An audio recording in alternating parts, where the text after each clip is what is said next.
Ang Ginoo maanaa kaninyo. Kinutlo gikan sa Ebanghelyo sumala ni San Marcos. Gikan sa sinagoga miadto sila sa pinuy-anan ni Simon ug ni Andres ug kuyog nila si Santiago ug si Juan.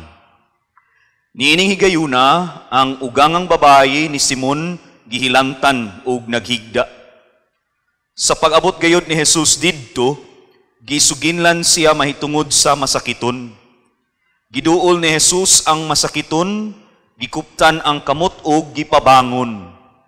Diha gihuwasan sa hilanat ang masakiton ug unya misilbi siya kanila. Sa pagsalop na sa adlaw, gidala sa mga tawo ngadto kang Jesus ang tanang masakiton ug ang mga giyawaan. Ang tanang tawo sa lungsod didto magpundok sa atubangan sa balay. Unya, giayo ni Jesus ang daghang mga tawo nga nagantos sa nagkalain-laing mga sakit ug iyang gipagula ang daghang mga yawa gikan sa mga giyawaan. Wala niya tuguti ang mga yawa sa pagsulti kay nakailaman sila kaniya. Kadlawon pagani, mibangon na si Jesus ug milakaw. Migawas siya sa lungsod ug miadto sa usa ka dapit nga awaaw ug nagampo didto. Apan si Simon ug ang iyang mga higala nangita kaniya ug sa dihang nakit-an nila siya, miingon sila, "Ang tanan nangita kanimo." Apan mitubag si Jesus, "Mangadto kita sa kasikbit nga mga balangay. Kinahanglan walihan ko usab sila kay mao kini ang tuyo sa akong pag-anhi." Busa misuroy si Jesus sa tibuok Galilea, nagwali sulod sa mga sinagoga ug gipagula niya ang mga yawa gikan sa mga giyawaan. Ang Ebanghelyo sa Ginoo.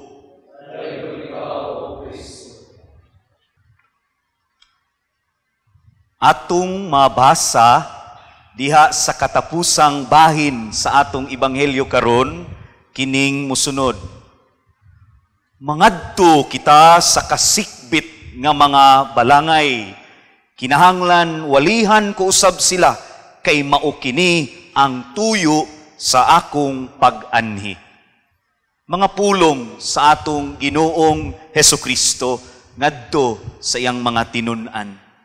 Mangadto kita sa kasikbit nga mga balangay. Kinahanglan walihan ko usab sila kay mao kini ang tuyo sa akong pag-anhi. Unang punto mga igsuon, naa ang clarity of God's purpose. Klaro sa atong Ginoong Hesukristo ang iyang purpose nganong nagpakatao siya, nganong mianhi siya, ug mipuyo uban kanato. Clarity. Apan, daghan kanato ang nangita pa og purpose sa kinabuhi. Ang uban, terminuhan nila, unsa kay meaning sa kinabuhi. Daghan kanato nangita niini. Ug sa mga wala pakakaplag sa ilang purpose sa kinabuhi, kulbaan ko, basig sama ni Prophet Job sa atong unang pagbasa.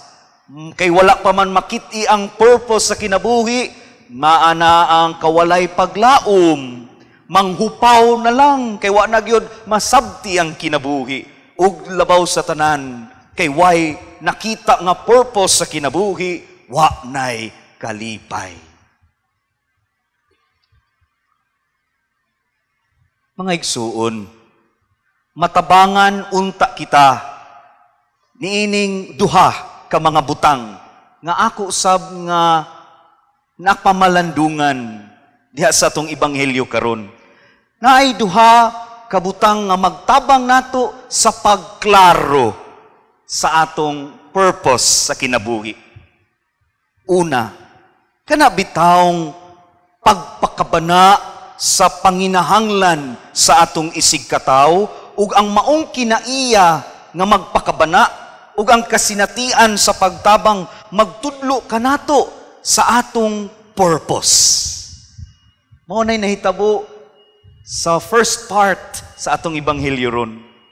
Nagpakabana ang atong Ginoong Hesukristo sa nagmasakiton, sa giyawaan ug uban pa nga dunay mga balatian. Pagpakabana sa panginahanglan sa atong isig katawo. Pipila nato active sa parish ministries, for example. Apan nangita gihapon og purpose sa kinabuhi, pero active nga mi volunteer diha sa mga outreach programs sa simbahan ug ingon man sa gobyerno. Adunay kinaiya sa pagpakabana ug pagtan-aw sa panginahanglan sa atong isig katawo ug hinaot sa atong pagdevelop ana sa ngadto-ngadto makit-an nato ang purpose sa atong kinabuhi. Ikaduha, nga klaro kaayo diha sa atong ebanghelyo karon nga magtabang nato sa pagtino nga maklaro ang atong purpose sa kinabuhi. Naa ang pag-ampo. Paghatag og panahon sa pag-ampo. Sa kabisi sa Ginoo, wa naman ta siya manginahanglan nga mag-ampo. Apan, klaro ug tataw kaayo nga nag-ampo ang atong Ginoo. Diha sa mga higayon nga kita mag-ampo, magtudlo kini nato unta. Ngayo taglamdag niya kung unsa gyud ang purpose sa atong kinabuhi. Nindot ni nga experience kung atong seryosohon ug hatagan gyud og panahon. Panahon sa pag-ampo. Hinaot matabangan ta nga makakita sa purpose sa atong kinabuhi. Ikaduha nga bahin sa akong pamalandong karon mga igsuon, kini bitawng mga linya, mangadto kita, walihan ko usab sila. Mangadto kita, walihan ko usab sila. Unsay dating? Di ba naa ang call from God? Tawag sa Dios. Adto ta, kay ako sa silang walihan. Makita nato mga igsuon, nga padayon ang Dios nga nagtawag kanato nga muapil ta sa iyang maanindot nga tuyo sa pag-anhi. Anaa ang tawag sa pag-alagad. Kining tawag sa pag-alagad mga igsuon, nakahinumdum ko, title ni sa programa sa mga pari ug madre diha sa kahanginan, diha sa radyo matag Domingo sa gabi, tawag sa pag-alagad. Ug tuguti ko, dinhin ako ipasupot ang kalihukan sa baguhay lang nato gibuksan. Vocation Month sa Archdiocese of Cebu. Karong si Manaha, ana ay mga kalihukan nga gihan ay kami nga mga gitahasan sa among mga superiors sa pagbuhat og vocation promotion. Doon nami mga gihan ay nga kalihukan. Lakbitan lang nako, wa man ka mo magdali. Una, sa atong diocesan seminaries, na ay mga seminarista nga mangadto sa mga parokya. Pag-agni og mga kabatanunan, kinsa tong gusto musulod sa seminaryo. O baka pwede pod sila nga muagni kinsa tong mga buot sad musud sa pagkareliyoso, pagkamadre. Andam sila mugiya. Pero ang atong mga seminarista, sa ilang pag-report sa different parishes, pasaylo alami, dili tanang parokya ang naagyoy mga seminarista, tungod kay nagkanihit magyud mi, mao nang maningkamot ta ani nga kalihukan, nga daghan unta ang musulod sa seminaryo. Ikaduha nga kalihukan, ang Directors of Vocations in the Philippines Cebu Chapter, naami duha kadagkong kalihukan nga gihan-ay sa tibuok bulan sa Pebrero. Una, ang gitaytulan namo tabuan sa bukasyon.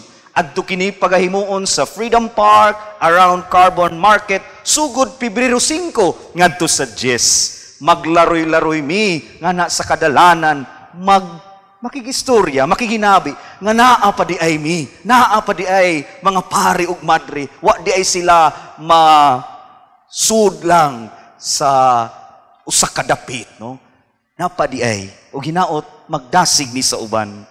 Ug igang ikaduha, ang annual vocation jamboree, Pebrero 24 ngadto sa 25. Mao kini mutak-op sa atong kalihukan sa vocation month.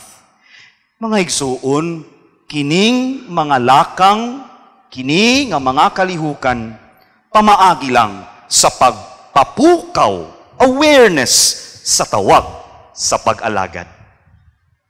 Ang tawag sa Dios nga mga lagad sa iyang uma, isip, madre, pari, dayosisano, or relihiyoso, o baka religious brother, atong tabangan, atong suportaan, atong ampuan. Ug sila nga ana-ana sa seminaryo o baka sa kumbento, sila nga misugod na sa pagtubag sa tawag, magpadayon sa pag-umol sa kaugalingon, di magbinuang. Ug hinaot nga sa dagan sa formasyon, una, maklaro nila unsa ka mahinungdanon ang maong kinabuhi. Ikaduha, mas mulambo ang ilang kinabuhi nga mainampuon. Sumapa sa kapari, we are not only to pray in order to obtain favors from God. We pray like Jesus in solitude with a loving heart and a grateful adoration. Hinaot unta mga igsuon.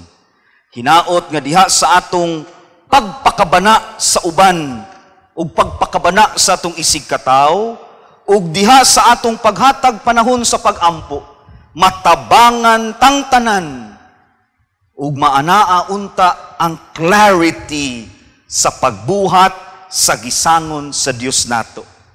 Wa koy laing ma-pinpoint kini ang maantigo magpakabana sa atong isig kataw, ang paghatag panahon sa pagampo, magtabang nato to achieve clarity.